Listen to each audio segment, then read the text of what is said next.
Well, in general, towards the end of his life, Professor Busnich was very interested, and we were interested at Stanford in talking about Serbian culture, talking about the high points of Serbian culture. This included a conference on Ivo Andrić and also a conference on the Kosovo cycle, which, as you know, is one of the greatest epic poems in world history, not to mention just Serbian history. So it was, an idea to talk about the high points of Serbian culture during a period when a lot was in transition, things were changing quickly, and it was important to point out that this was a great, a cultural nation. So I think that's basically the context.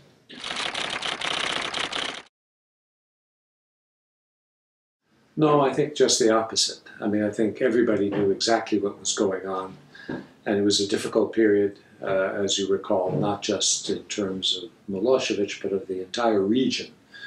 And so I think the idea was, again, to highlight the fact that there are these larger cultural and literary aspects of Serbian history that are broader, than the Serbian nation itself. So as I recall, there were ideas to talk about Montenegro and even Croatian and other interpretations, of the Kosovo cycle. So it was to show the broad sort of Balkan ramifications of the cycle rather than the narrow Serbian nationalist idea. So we knew exactly what was going on.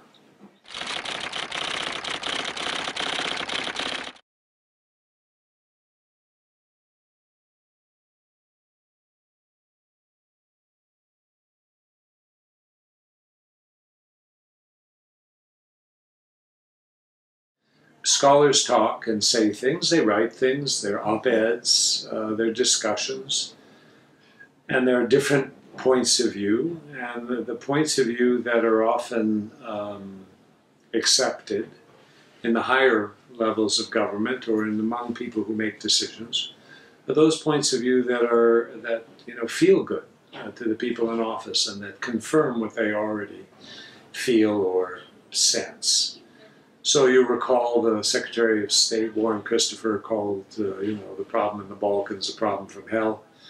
And, there was a feeling among some people that, again, these were intractable differences between the various nationalities of former Yugoslavia, and that there was nothing that could be done to deal with the problem.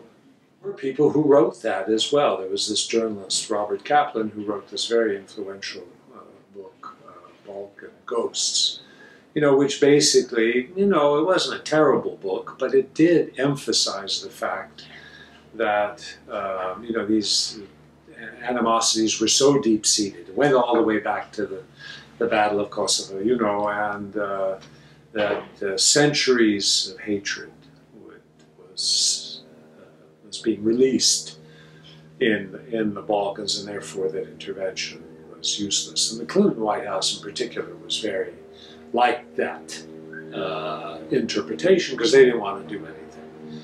So once again, my view of these things is that they find the points of view that are conducive to what it is they want to do, whether it's Afghanistan or Iraq or the Balkans, and that it doesn't really matter very much what scholars say.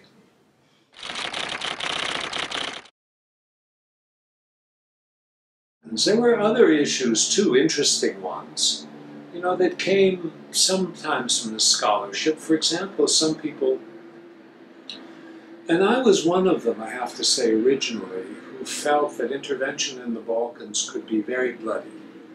In other words, initially, my own studies, of the Second World War, and of the victories of the partisans, and the hard-fought battles against the Germans, made a number of people think, and I said myself included, that an intervention would not be as simple as some people were suggesting, that it would be very bloody. And there were others who said that wasn't the case, that the Serbian army wasn't that strong and that the Serbs wouldn't necessarily fight. You know, you study Serbian history or Yugoslav history, you see that people do fight, and that they often fight very bravely and very determinedly.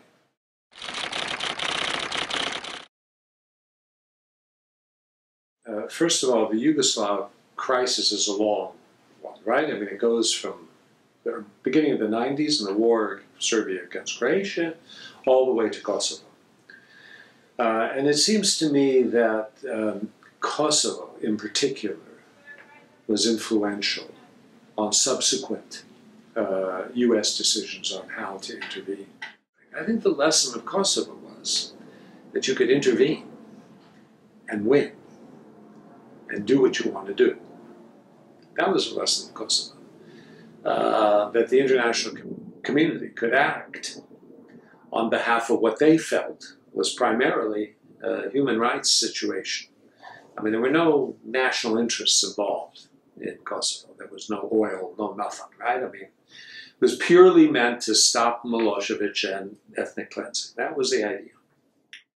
So I think the main lesson learned was that intervention, you know, is justified. And in fact, following upon Kosovo, there were a whole series of documents that were put out, often by the human rights community, saying, you know, the human rights community, you know, that the international community is obligated to intervene in cases where governments were, you know, conducting ethnic cleansing or genocide or crimes against humanity against their own population. And by 2005, you know, the UN had already endorsed this responsibility to protect, which was, you know, basically a kind of Kosovo doctrine. In other words, it comes out of Kosovo. But we attacked, again, you know, you can argue with this, but that we attacked, we meaning the international community, attacked Serbia to defend part of the population, which in theory belonged to that government. Right? So that's the biggest thing that comes out, it seems to me, of the Balkan interventions, is what happens in Kosovo. You know, the bombing, I think, was excessive. They didn't need to do that kind of bombing campaign in Serbia proper. You know, Milosevic might have